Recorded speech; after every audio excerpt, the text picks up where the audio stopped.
And I'm looking at NWA's team comp here, and this is a blast from the past. We're getting the Fire and Mercy, the original ship going as Fire and Mercy comes out once more. I love seeing Fire and Mercy. Yeah. Fire and Mercy is great on this map. Like, there are so many attack angles for Fire and Mercy to come out, so going to be interested to see what Havoc can find here. But they will be running into Carnifex's McCree, and that could be danger. Like, McCree and Anna both can really shut down a Fire's good time, so it's going to be difficult here to see how they manage. Going to be interested to see how they roll out. Let's jump on board with Havoc and see what he manages to find.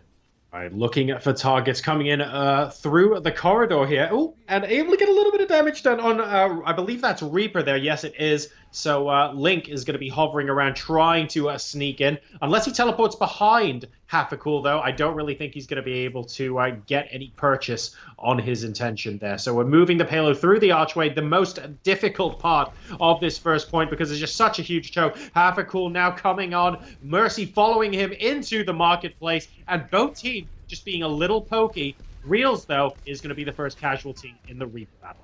Yeah, Link finds first blood. Carnifex finds second blood, importantly as well, taking out that Fire. And important to note as well, there's no Anna on this attacking team, which is really, really unusual as Link runs in to try and find what targets he can, try and hunt people down. Will just retreat back up, and this is looking already pretty damn good for NoHeaven as they do stabilize once more on the point. So they will just hold on. They do have ultimate advantage as well coming into this next fight. Carnifex is going to be ready to go, but more importantly, Nisa is going to be ready to go, and they could put this on so many different targets here. Link can find so much value at the back of it.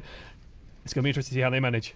It's very interesting. NWA coming on in here. They're basically putting their faith in Vainless, in Mercy right here, because they're saying that if you can't nano boost someone, that's not a problem. We're just going to go ahead and rise up. And oh no, resurrected Farah gets taken down almost instantaneously by Carnifex there, using the Deadeye to excellent ability and unfortunately killing off this attack at the knees. What is this meta? It's like 2 patches ago. It's a huge delay.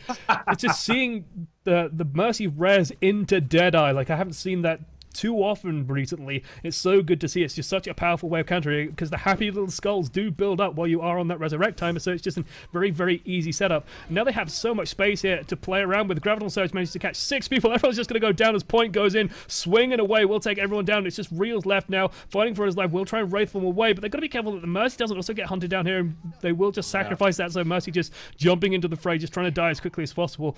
Meanwhile, Payload still hasn't moved, still in this first choke point, and they have a Beyblade ready. They have the Nano Boost with Nisa ready to go and Link ready to go with the Death Blossom. And that's going to be so dangerous. Don't forget, this is against a team that isn't actually running that Nano Boost as well. So it'll be very interesting to see when metas collide. Episode 126, by the looks of things, is what this next team fight is going to be. Yeah, and we're just going to jump on board with Link here. Reels does manage to find him. Graviton Surge actually manages to catch just about everyone. There's the Justice coming in as well. Havik gets a triple kill. Reels also finds Link. There's no more Nano Boost. There is no more Death Blossom threat, and this should be able to push them all the way through with the classic, with the Farah Grand Slam, putting down the barrage into the Graviton Surge and getting so much value. So well played there by Havik, getting so much value off of this old wombo combo. And of course, when you do not have Sound Barrier, and even if you do have Sound Barrier will not stop the barrage. So there is nothing to stop this combo actually working. Really, really clever play there by NWA.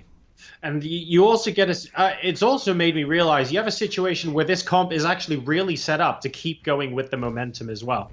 Because if you're able to win that first team fight, what you're saying is, even if you respawn and manage to kill us, we've got a Mercy res. So if you respawn and use your Nano Boost, it doesn't even matter. I'll tell you what does matter though, Link coming in over the top with Nano Boost and able to grab himself a share of 4 kills as he moves back down. And do we see Vainless with the res? We do, but is it actually enough to keep the momentum going on this table?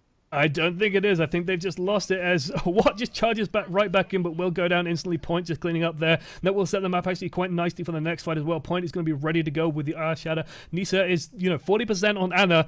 That's actually quite a lot. Like, Anna charges ridiculously quick, and Fighter is also going to be ready with a Graviton Surge in no time at all. Havakul, of course, does have the Barrage ready, so it's going to be interesting to see what they can find with that, but there's just nothing to sync with it at the moment. They're just not going to be able to find too much value off it. It looks like Havakul's actually going to try and sneak around a bit, try and get a good position to sort of drop this. He does punch a cactus just to get it out of the way so he can sneak through and drop that on the enemy team, but still they're setting up here and they're just waiting for NoHeaven to make a move here. Havik jumps up, gets the barrage off, but just will get cancelled out of it immediately. Good barrier going onto him, but just no value there, and Carnifex just shelling away on this high ground, uncontested now, finding so much damage.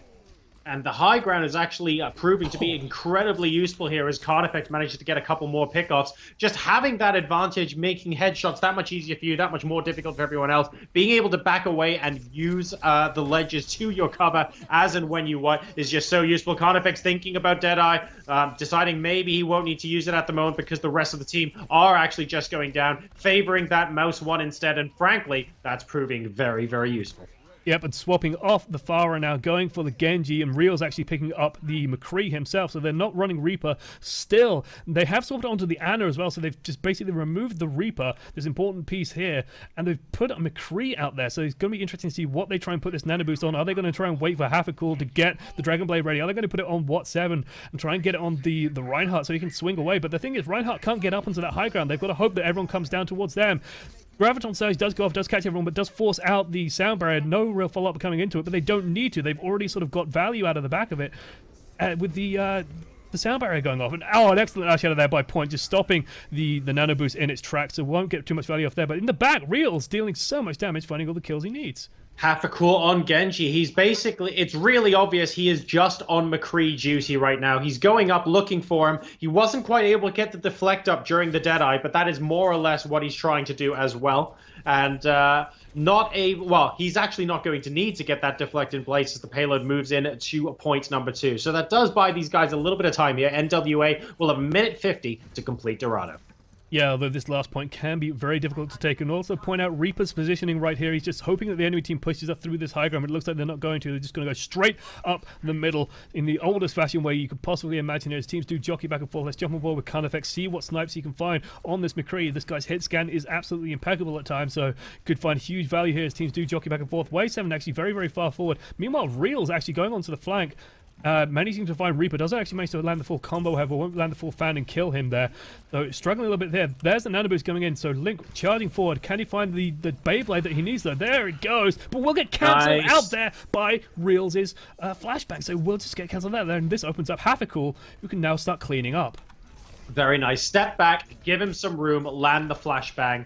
Excellent execution there coming out from Reels. Very calm, very composed, very mature response to the Nano Boost there, buying the team a lot of space. Oh no, he gets a flashbang again onto Reaper, forcing the raid form out of Link here as he struggles to stay on the point. And the sound barrier actually not affecting Reaper as well. Otherwise, he would have been able to stay alive for a little longer. Watt coming out with the Nano Boost. He wants to swing the hammer and keep the guys from ever coming out of the spawn room in the first place. The payload wheels in completely unopposed, and that is an excellent final step execution coming out from NWA. Yeah, they just took a hold of that momentum and just never let it go once that fight started. Once that critical Death Blossom came in and was cancelled out by Reels, just being very patient, just stepping back, landing the flashbang, finding the opening to get the kills that he needs. They just kept a hold of it. They just kept pushing, kept moving forward, kept putting people in the right position, kept finding the kills in the right places, and then just capped it off there with the Nano Boost going onto Watt 7 there. So excellent push out of NWA. After a rocky start, a couple of switches, just varied it up and just found them the space they needed to push forward into a victory. Very nicely done. From a position where, to be honest, they could only have afforded to give 1 or 2 team fights away, really. They weren't in dire straits, but they were feeling the pressure in terms of time left on the clock. And that's what Time Bank is all about. It's not about forcing a team to win or lose. It's about knowing exactly what you have to do with the amount of time you've got. And I thought, under the circumstances, Ninjas with Attitude did an incredible job there. Ultimately, they still have 35 seconds left on the Time Bank. It's not an awful lot of time, but let's see what NoHeaven are able to achieve with a full bank on the clock. Yeah, and I'm just looking at the team lineups here. It looks like both teams will be running fairly similar. Looks like, however, we will be seeing the 3-tank 2-support lineup coming out of NoHeaven. They will be running the Reaper as well instead of running that 3rd support. Just try and get that devastating Beyblade out into the enemy team just to carve everything up as he just rolls through with the Death Blossom. So interesting team lineups coming out here. No May, for example, just to sort things out. And Reels actually staying on this McCree. So found a lot of value off it before. Should find more value off it now, hopefully. And maybe he's enough to shut down Carnifex here. It looked like he was doing a good job of doing it last time. Or at least just shutting down the enemy Reaper on Link last time. So hopefully he can do it with Carnifex. Yeah, it's, Carnifex is a big hero to try and shut down here. If he gets going on Reaper, he can absolutely start painting the town with the blood of his enemies, so he does have to be very careful. It looks like the initial hold is going to be on top. It's a little bit of a scout, though, as they go back through the archway. So for those of you pub players in the audience, no Bastion behind the Reinhardt shield there. As much as we would love to see it, it isn't going to happen today. Love to see it. Well, okay, let me rephrase. I'd love to see it work. There we go. God. If I, Meanwhile, Havoc is actually in a really good position here, just finding so much damage. Might actually get rid of the Lucio super early in the fight. Havoc actually does find the cleanup there, and Havoc's just getting so much damage out. No one's actually dealing with him. And meanwhile, during all of that, they got an Urshadow, what, 7, getting it so quickly, landing it down, managing to catch several people. Just no follow-up reels. Starting to get the cleanup damage. Might go down himself. No, it just gets picked up just in time as well to survive. That does manage to pull back. Will start dueling away with Fighter, and this is actually looking like a hole for NWA as they will start forcing NoHeaven back. Do clean up Fighter as well on that Zarya, and that's going to be a long respawn for them. An encouraging positive start coming out from NWA so far, but of course it is definitely early days.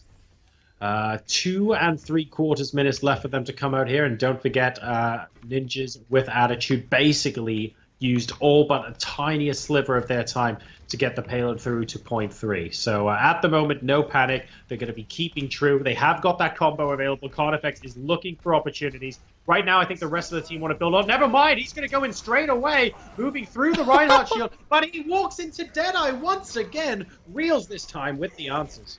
Reels with positioning that was just so good. He stood miles back. He knew he had the Deadeye ready. He knew that the Death Blossom was coming, and so he just stood far away where he could just safely fire off the Deadeye. Knew that the Carnifex was just going to be charging right into him, and just found the value there. Gets rid of the major threat, and now it's really strong for NWA. They have so many ultimates in the bank that they can use. They have Earthshatter ready. They've almost got another Deadeye, so Reel's still laying in the damage, getting tons and tons of poke out there. And JoRoSaR is charged up and good to go, but that's going to be charged into the rest of NWA.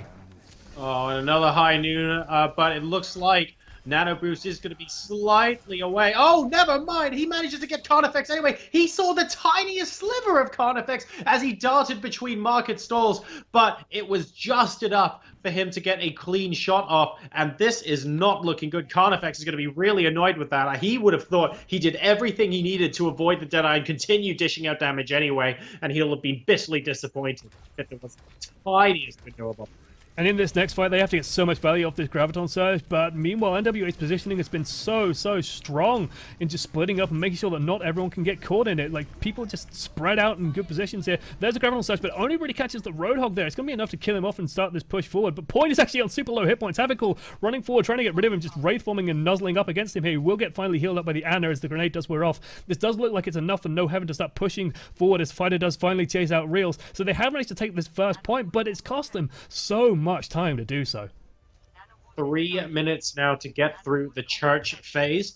Now, this is particularly interesting because I want to see what NWA are going to be doing with the high ground. Note it's more or less just Watt and Spree up here at the moment, waiting for the rest of the team to come in here. The supports in Evoke and Veinless are now making themselves known as well. Everybody is up top, and of course, the goal now is going to be for them to get a team wipe when they drop down, and the goal for the attacking team here in NoHeaven is going to be to get the payload quietly around the outside of the church while they're busy posturing. And the drop down has come, but actually the Death Boss, the Nano Boosted Reapers do run into each other. Tactical trying to chase down targets. There's 2 glowing Reapers just running around the fight. Carnifex is the first one to drop his Death Blossom. Does get 2 kills for his trouble, but will go down after the back of that. And Lynx also just getting caught out there, gets sleep darted. Now Point's actually in a little bit of trouble, but it's just too little too late as Havoc does go down. There's no more damage dealers left on NWA, and they are forced back here as Fighter does start cleaning up, does start pushing back the remainder of NWA here. I think Reels is still alive, but he's just so far away that he's just dealing pittance of damage and just has no hit points left, so will be forced to get this big health. Got to be so careful here as he tries to build up for that important Deadeye. Maybe he can get a good one on the flank, but it might just be too little too late here as the Point does start to roll towards that critical area.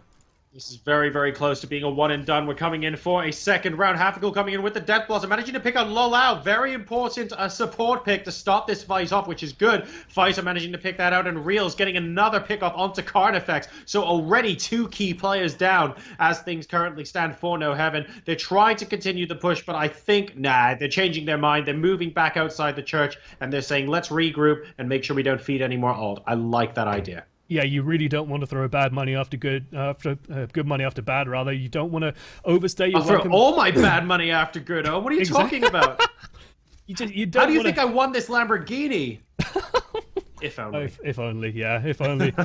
Trust me, we can't afford Lamborghinis to be cast Overwatch for a living. Havocal getting into the back there. Deadeye also finding big value there. Graviton Surge does come out, but Havical's still free to roam around, dealing what damage he can. Jump on board with him, see if he can find the height he needs. He's actually getting a bit distracted right now as Link finds 3 kills and managed to get so much damage into that Graviton Surge, and I think he just cleaned everyone up. Link on the Roadhog doing a good amount of damage there and allowing NoHeaven to get to the final point. So we're in a very similar position now. 2 minutes and 20 seconds to do what NWA were able to do with 35 seconds left to go. A very doable time, but they maybe can afford to lose 2 team fights maximum and otherwise roll straight through.